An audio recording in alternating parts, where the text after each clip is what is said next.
El día que todo empezó a venirse abajo fue un martes cualquiera, a las 8 de la tarde, en el portal de mi edificio. Yo bajaba con una bolsa de basura cuando escuché, desde el rellano, la voz de mi marido. No era raro que Javier hablara por teléfono, pero aquella vez no estaba solo. Su tono era seco, como cuando interroga a alguien en el trabajo, y me quedé helada al escuchar mi nombre. Dime otra vez cómo conociste a Laura. No entendía nada. Me asomé con cuidado y vi que estaba con un desconocido, un chico joven con una chaqueta de cuero, que se removía incómodo. No era una conversación amistosa, aquello parecía un interrogatorio. El chico evitaba mirarle a los ojos y Javier, con el móvil en la mano, grababa cada palabra. Yo no sabía si salir y hacerme la sorprendida o quedarme quieta como una ladrona en mi propia escalera. Y entonces lo escuché. Fue en el gimnasio, yo no quería, pero ella me buscó. Me dijo que estaba cansada de la rutina, que necesitaba sentir algo distinto. Sentí que las piernas me temblaban. Nunca pensé que mi secreto saldría de esa manera, en boca de otro, mientras mi marido lo grababa todo con el móvil. No era un mensaje descubierto ni una foto escondida. Era la confesión desnuda de alguien que me había tenido entre sus brazos. Y lo peor, Javier estaba allí, implacable, sacando cada detalle como si fuese un policía. Ese fue el principio del fin. Javier no levantó la voz, pero cada palabra salía como una orden imposible de esquivar. Yo no me atrevía a moverme de donde estaba, aunque la bolsa de basura empezaba a gotearme en la mano y sentía que si no hacía algo en ese instante mi vida entera iba a derrumbarse. El chico, que en ese momento comprendí que era Iván, un monitor del gimnasio al que yo iba 2 tardes a la semana, hablaba nervioso, mirando al suelo, como si quisiera tragárselo. No sé por qué estoy aquí, esto no tiene sentido, dijo bajando el tono. Claro que lo tiene, respondió Javier, sin titubeos. Lo tiene porque te acuestas con mi mujer. Iván se quedó callado unos segundos, miró hacia la puerta como buscando una salida y finalmente asintió. Sí, pero ella me buscó, yo no quería problemas. Escuchar aquello fue como recibir un golpe en el pecho. No era la primera vez que imaginaba lo que pasaría si Javier descubría lo mío, pero nunca pensé que ocurriría así, delante de mí, con él sacando una confesión de esa manera. Me acerqué un poco más al pasillo, sin hacer ruido, intentando respirar lo menos posible, y vi su cara, estaba tranquilo, demasiado tranquilo, lo que me asustó más que cualquier grito. Quiero que lo cuentes todo, como empezó, cuándo, dónde, dijo Javier. Y quiero que quede grabado, porque después no quiero excusas. Iván se pasó la mano por el pelo, sudando, y empezó a hablar atropelladamente. Fue en marzo, cuando ella empezó a venir más seguido. Siempre se quedaba después de clase, hablábamos, me preguntaba por mis cosas. Una tarde me dijo que no quería volver a casa todavía, que prefería dar una vuelta. Yo la acompañé, y, bueno, ya sabe lo demás. Javier asintió despacio, mirándole fijamente, sin mover un músculo. ¿Cuántas veces?, preguntó. Iván dudó, pero no tenía escapatoria. 5 o 6, no más. Yo me mordí el labio para no hacer ruido, porque por dentro estaba ardiendo. No tanto por la culpa, que también, sino porque esa cifra me pareció una puñalada. No podía entender cómo Javier se lo estaba sacando todo delante de mí, mientras yo era una espectadora escondida de mi propia condena. ¿Dónde?, insistió Javier. Una vez en su coche, otras en un hotel cerca del centro, y un par de veces en mi piso. Iván lo soltaba todo como si quisiera terminar rápido, pero cada palabra caía en mí como si alguien fuera marcando un calendario de errores imposibles de borrar. ¿Y qué te dijo de mí?, preguntó Javier con frialdad. Que estaba cansada, que contigo todo era rutina, que necesitaba sentir algo distinto. Me llevé la mano a la boca, No podía creer que repitiera mis palabras exactas. Había usado esa frase una noche con él, sin pensar en lo que significaba de verdad, y ahora se repetía delante de mi marido como una sentencia. Javier dejó de grabar, guardó el móvil en el bolsillo y se acercó a Iván hasta quedar a pocos centímetros. Ya no quiero volver a verte cerca de ella, ni en el gimnasio, ni en ninguna parte. Si vuelvo a cruzarte, no vamos a hablar, dijo en voz baja pero clara. Iván asintió, nervioso, y salió casi corriendo hacia la calle. El silencio que quedó después fue tan pesado que me costaba respirar. Javier se giró lentamente hacia el portal, y en ese momento me descubrió. No sé si sabía que estaba ahí desde el principio o si fue una sorpresa, pero nuestras miradas se cruzaron y no pude sostenerle la suya. Así que estabas escuchando, dijo con calma. Javi, yo. No digas nada todavía. No quiero excusas, no quiero historias. Solo quiero la verdad, y ya la tengo. Sentí que todo mi cuerpo se derrumbaba. Bajé la mirada, la bolsa de basura cayó al suelo y me quedé quieta, esperando a que explotara, a que me gritara, a que me dijera que se acabó. Pero no lo hizo. Sube a casa, ordenó con voz seca. Ahora mismo. Obedecí sin discutir, como si fuese una niña pillada haciendo una travesura, aunque lo que había hecho era mucho peor. Caminé delante de él por las escaleras, con las manos temblando, escuchando sus pasos firmes detrás de mí. Entramos en el piso y cerró la puerta con un golpe seco. Se quedó de pie en el salón, mirándome sin pestañear, y yo me senté en el sofá porque no sabía qué otra cosa hacer. ¿Cuánto tiempo pensaba seguir así?, preguntó, clavándome la mirada. No lo sé, intenté empezar, pero él me interrumpió. No me digas que no lo sabes. Lo sabías perfectamente. Cada vez que salías de aquí inventando una excusa, cada vez que me mirabas a la cara después de acostarte con él. Lo sabías. No pude responder. Las lágrimas me caían sin que yo quisiera, y me odiaba a mí misma por no tener una respuesta clara. ¿Por qué?, insistió. Esa pregunta me dolió más que todo lo demás. No había una razón única, era una mezcla de rutina, de necesidad de sentirme viva, de egoísmo puro. ¿Pero cómo decir eso sin sonar miserable? Me sentía sola, Javi. Sentía que entre nosotros ya no quedaba nada más que las facturas, el trabajo, la rutina, y necesitaba escapar. Él apretó los dientes, caminó unos pasos por el salón y luego se detuvo frente a mí.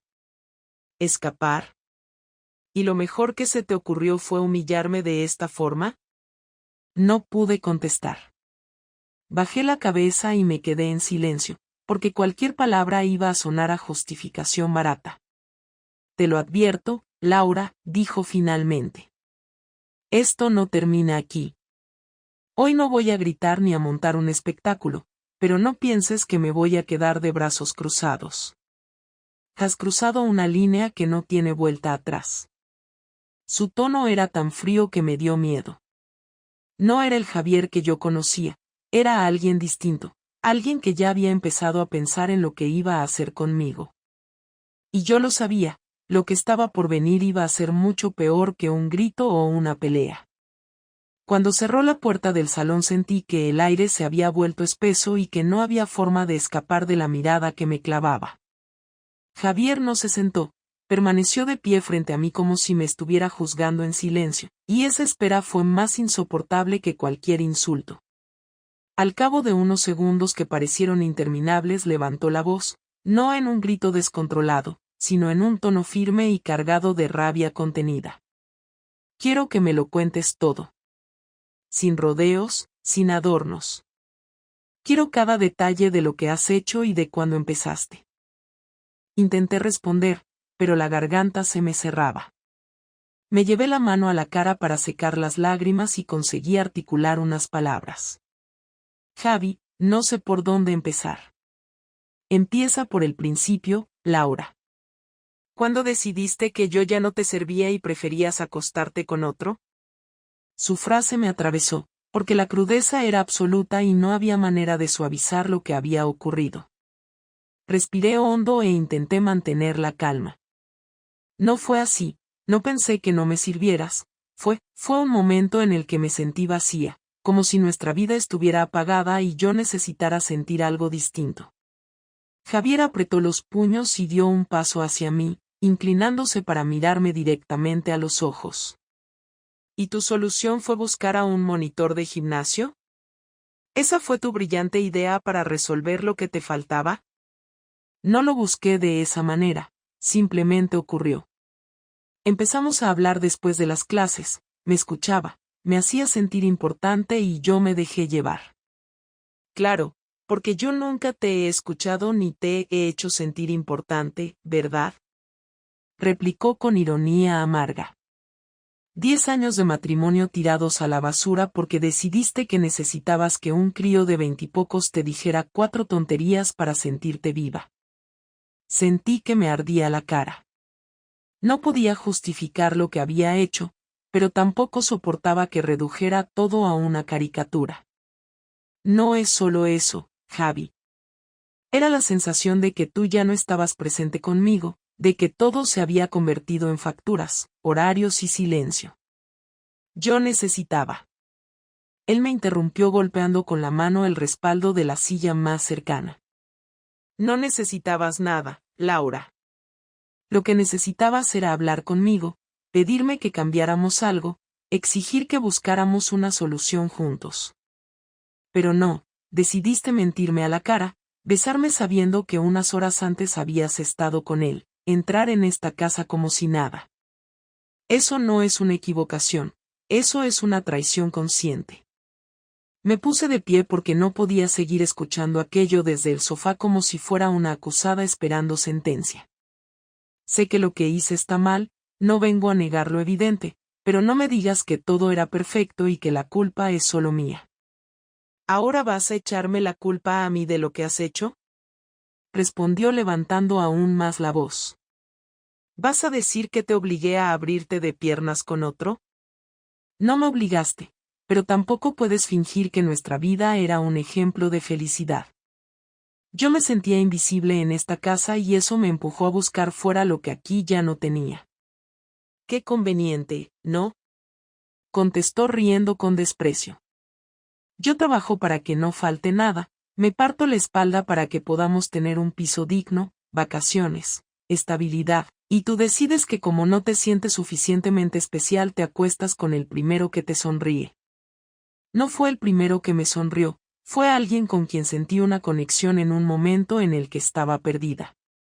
Javier me miró con rabia pura, como si esa palabra hubiera sido gasolina echada al fuego. ¿Conexión? ¿De verdad me vienes con eso? Conexión es lo que llamas a revolcarte en un hotel barato mientras yo pensaba que estabas en una clase de spinning. No lo entiendes. Lo entiendo perfectamente, me interrumpió de nuevo. Lo entiendo tanto que me repugna. Tú has destruido algo que yo cuidé con todo lo que tenía. Y lo peor es que ni siquiera pareces consciente de la magnitud de lo que has hecho. Me derrumbé de nuevo en el sofá, con la cabeza entre las manos, porque cada palabra suya me recordaba que no había vuelta atrás. Lo sé, Javi, sé que te he destrozado, y me odio por ello, pero no fue un plan para herirte, no lo pensé así. Él caminó de un lado a otro del salón, incapaz de quedarse quieto, hasta que se paró frente a la ventana y habló con un tono más bajo, aunque aún cargado de tensión. Lo que no entiendo es cómo podías mirarme a la cara cada día. Cómo podías reírte conmigo en la mesa mientras ya estabas metida en otra cama. Levanté la vista hacia él, intentando encontrar algo de humanidad en su mirada. Porque te quiero, aunque no lo creas. Giró sobre sí mismo de golpe, como si esa frase fuera una provocación intolerable. No vuelvas a decir eso, Laura. El amor no se demuestra follando con otro. No me insultes con esa palabra. El silencio volvió a caer, solo roto por mi llanto. Sabía que había perdido el derecho a reclamar comprensión, pero una parte de mí necesitaba que me escuchara de verdad. Dime qué quieres que haga, Javi. Si quieres que me vaya, me voy, si quieres que te lo explique todo con detalle, lo hago. Solo dime qué quieres. Se acercó despacio, inclinándose hacia mí con una calma que resultaba aún más inquietante que sus gritos.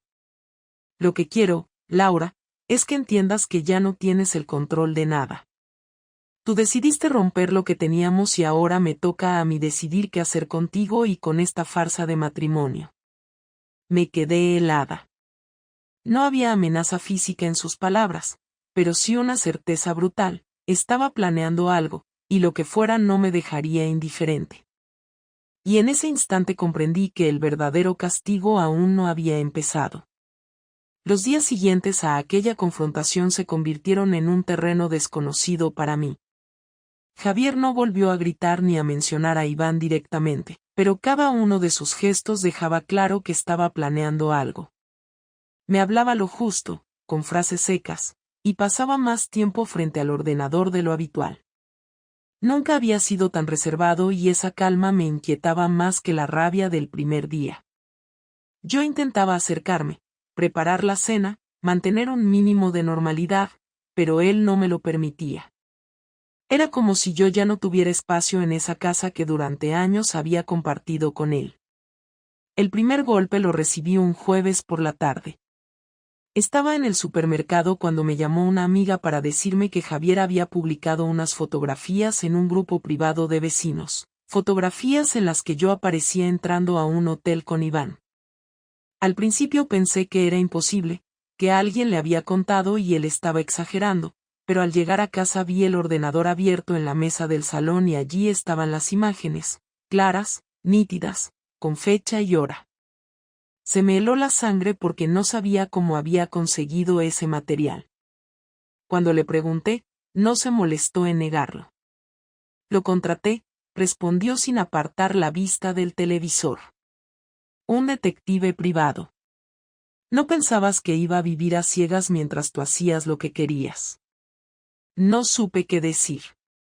Nunca imaginé que Javier se movería de esa manera, que gastaría dinero en vigilarme, que recopilaría pruebas como si se preparara para un juicio. Y lo que más me asustó fue su tranquilidad, la forma en que lo decía como si fuera lo más lógico del mundo. Al día siguiente recibí otro golpe aún más duro. En el trabajo, mis compañeros me miraban con una mezcla de sorpresa y lástima. Una de ellas, con la que compartía mesa desde hacía años, se me acercó y me susurró que mi marido había mandado un sobre con fotografías y mensajes impresos a la oficina. Me quedé sin palabras, sentí un calor insoportable en la cara y tuve que encerrarme en el baño para no derrumbarme delante de todos. Javier no solo me había descubierto, ahora estaba destruyendo mi imagen poco a poco, con precisión quirúrgica. Esa noche intenté hablar con él. ¿Qué pretendes conseguir con todo esto, Javi? ¿Quieres que me quede sin amigos, sin trabajo, sin nada? Se giró lentamente, me miró a los ojos y respondió con frialdad absoluta. Quiero que sientas una parte de lo que yo sentí al escucharlo confesar cómo te acostabas con él. Quiero que notes cómo se derrumba lo que dabas por seguro. Y esto es solo el principio. Me quedé muda. No podía creer que aquel hombre que había sido mi compañero durante 10 años fuera capaz de ese nivel de venganza. Pero lo era, y lo estaba demostrando. El sábado por la mañana descubrí su siguiente movimiento. Mientras yo aún estaba en la cama, él salió temprano y no volvió hasta el mediodía. Cuando entró en casa llevaba una expresión extrañamente satisfecha. Al rato recibí una llamada de mi hermano, que vive en otra ciudad, preguntándome qué estaba pasando y por qué Javier le había mandado un paquete con copias de los mensajes y fotos. Sentí que el suelo se abría bajo mis pies. No se conformaba con humillarme en el barrio ni en el trabajo, también quería enfrentarme a mi propia familia. Le rogué que parara. Por favor, Javi, ya lo sabes todo, ya me lo has echado en cara, ya me has visto hundida. ¿Qué más quieres de mí? Se cruzó de brazos y habló con una calma que me resultaba insoportable. Quiero que entiendas que no tienes control sobre nada. Yo decido cuando termina esto, yo decido quién más se entera. Yo decido si mañana mismo te presento los papeles del divorcio o si espero a que estés arruinada por dentro. Intenté mantener la compostura, pero no pude. Empecé a llorar delante de él, sin fuerzas para mantener la dignidad. No me hagas esto, te lo suplico. Tú me lo hiciste primero, Laura, respondió sin vacilar. Solo que lo mío no es una aventura barata en un hotel, lo mío es justicia. El lunes por la mañana me encontré con la peor de todas sus jugadas. Había mandado un correo electrónico a varios de nuestros amigos comunes, adjuntando pruebas y un mensaje en el que explicaba que yo había traicionado su confianza y que prefería que lo supieran por él antes de enterarse por rumores. Era imposible enfrentar las miradas en la calle, cada saludo cargado de incomodidad, cada susurro a mis espaldas. Yo que siempre había intentado cuidar las apariencias me veía ahora expuesta de la forma más brutal. Lo más duro, sin embargo, no fue la humillación pública, sino la conversación con mis padres. Me llamaron esa misma tarde, con un tono que mezclaba decepción y tristeza. Mi madre apenas podía hablar y mi padre me preguntó directamente si era cierto. No supe qué contestar. Ya he hecho bastante, Laura. Ya tienes a tus padres en contra, a tus compañeros enterados, a nuestros amigos dudando de ti. Ya no necesitas que te dé más lecciones. Ahora lo que toca es decidir qué hacemos con este matrimonio. Respiré hondo, intenté acercarme a la mesa, pero me temblaban las piernas. Lo sé, Javi. Y quiero hablarlo. No voy a pedirte que olvides nada, porque sé que no se puede, pero necesito que al menos me escuches antes de que tomes una decisión definitiva. Él levantó la mirada con frialdad. Habla. Me senté despacio frente a él, apoyando las manos sobre mis rodillas para controlar el temblor. Sé que te he traicionado, sé que lo que hice no tiene perdón fácil y que te he destrozado. No vengo a pedirte que lo borres ni que finjas que no pasó. Solo quiero que entiendas que no fue porque no te quisiera. Puede sonar absurdo, pero yo sigo sintiendo algo por ti. Estaba perdida, necesitaba sentirme viva, y lo busqué de la peor manera posible. No lo justifico, solo lo explico. Javier cerró la carpeta con calma y la apartó. Eso que dices me da igual. No me importa si estabas perdida o aburrida o lo que sea. Lo único que importa es que me mentiste, que me utilizaste como si yo fuera un mueble en esta casa mientras tú te divertías con otro. Y lo peor no es lo que hiciste con él, lo peor es lo que me hiciste a mí. Sentí un nudo en la garganta. Lo sé, y me arrepiento de cada minuto. He visto lo que eres capaz de hacer para vengarte y lo entiendo que quieras que sufra. Lo único que te pido es que no me destruyas más de lo que ya lo has hecho. Se inclinó hacia adelante, apoyando los codos en las rodillas. ¿Y qué esperas? ¿Que sigamos juntos como si nada? ¿Que después de exponerme a esta humillación me acueste contigo como si fueras la misma persona de antes? No espero que nada vuelva a ser igual, dije casi en un susurro.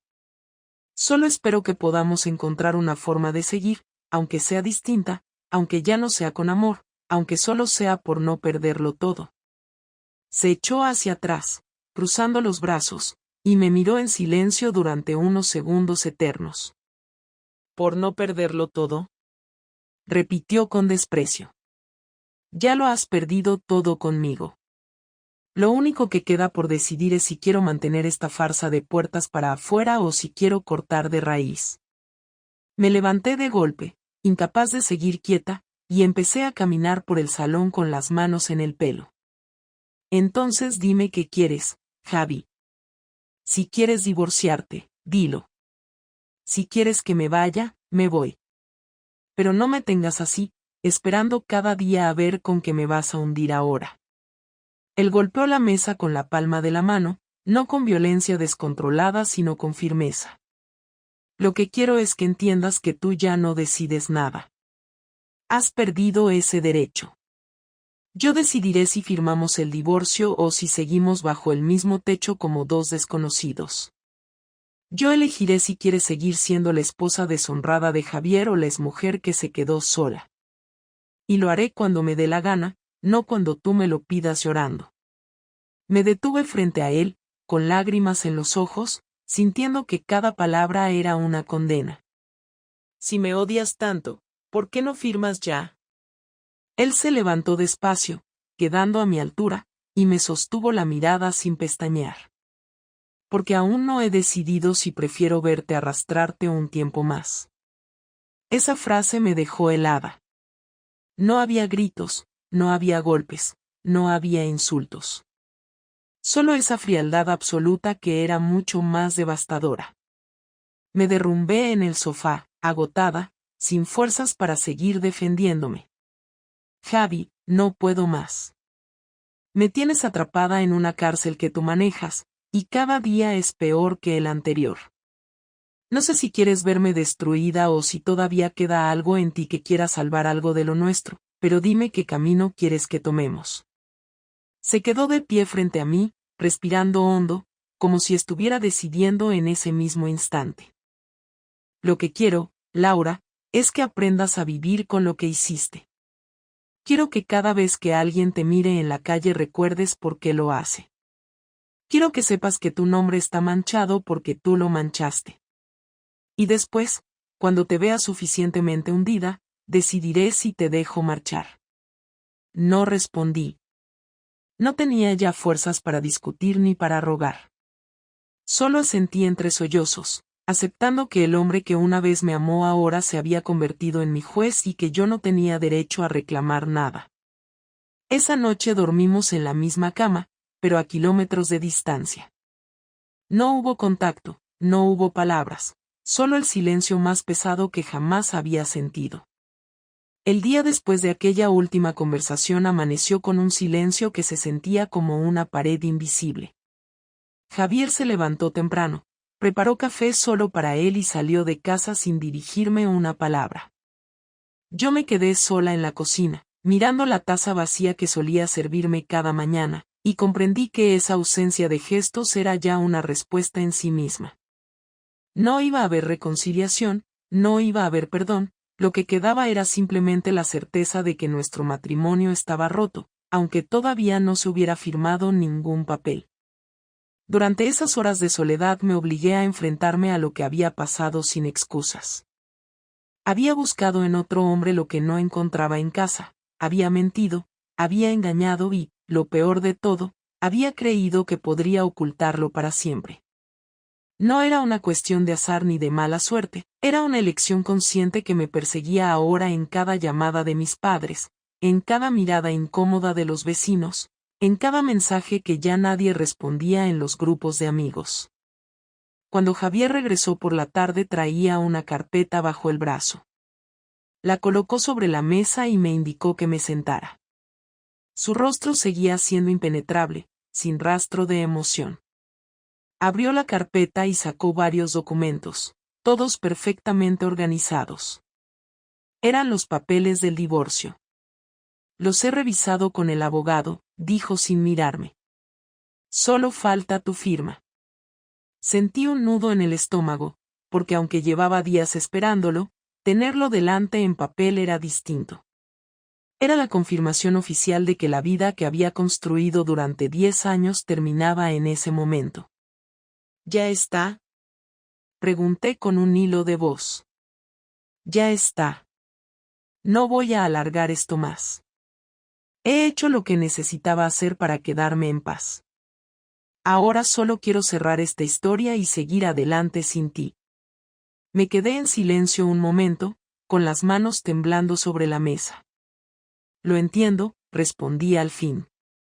Y aunque no sirva de nada, quiero decirte que lo siento de verdad. No por los papeles ni por la humillación, sino porque te fallé de la peor manera y nunca voy a poder reparar eso. Javier asintió sin apartar la vista de los documentos. No necesito tus disculpas. Lo que necesitaba era justicia y ya la tengo. Tomé el bolígrafo, firmé donde me indicó y cerré la carpeta con cuidado, como si ese gesto fuera la clausura de una etapa de mi vida. Él se levantó, guardó los papeles y se dirigió a la puerta sin mirar atrás. Mañana me iré a casa de mi hermano. Tú puedes quedarte aquí hasta que organices dónde vas a vivir. Cuando la puerta se cerró, el silencio se volvió absoluto. Esa noche comprendí que lo había perdido todo: marido, amigos, familia, reputación. No quedaba nada que se pareciera a la mujer que había sido meses atrás. Me tumbé en la cama y repasé una y otra vez las decisiones que me habían llevado hasta allí. Ninguna excusa me servía, ningún intento de justificar mi vacío tenía sentido. Al final lo único real eran mis actos y sus consecuencias. Los días siguientes fueron un proceso de aceptación. Recibí mensajes de algunas personas que todavía me tenían aprecio, la mayoría con tono distante, más por compasión que por verdadera cercanía. Mis padres me dejaron claro que necesitaban tiempo antes de volver a tratarme con normalidad. En el trabajo la situación seguía tensa, aunque con el paso de las semanas los comentarios se fueron apagando y quedó solo una especie de distancia fría. Yo intentaba reconstruirme poco a poco, paso a paso, asumiendo que ya no podía recuperar la vida que había destrozado. Una tarde, semanas después, Javier me llamó para concretar detalles sobre el reparto de bienes. Nos vimos en una cafetería neutral, sin la tensión de la casa compartida. Fue una conversación fría, práctica, sin reproches ni lágrimas.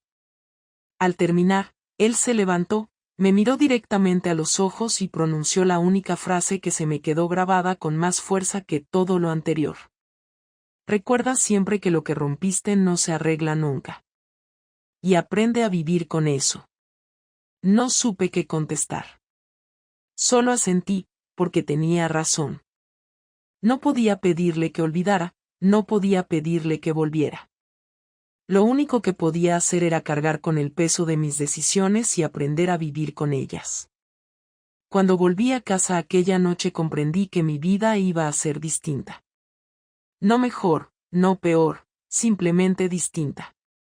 Ya no tenía a Javier, ya no tenía la seguridad de antes, pero sí tenía la oportunidad de enfrentarme a mí misma y entender que mis actos tenían un coste que debía asumir sin más excusas. Hoy, mientras escribo esto, sigo viviendo sola en el piso, al menos hasta que lo venda y me traslade a un lugar donde nadie me conozca. No sé si algún día podré reconstruir mi relación con mis padres o si podré volver a tener amigos de verdad. Tampoco sé si algún día volveré a enamorarme. Lo único que sé es que aprendí de la manera más dura que la infidelidad no es un error pasajero, sino una decisión que destruye todo lo que toca. No hay marcha atrás, no hay segundas oportunidades, solo quedan las consecuencias. Y aunque me duela reconocerlo, esa fue mi lección. Fui yo quien abrió la puerta, y fui yo quien perdió todo lo que había detrás de ella.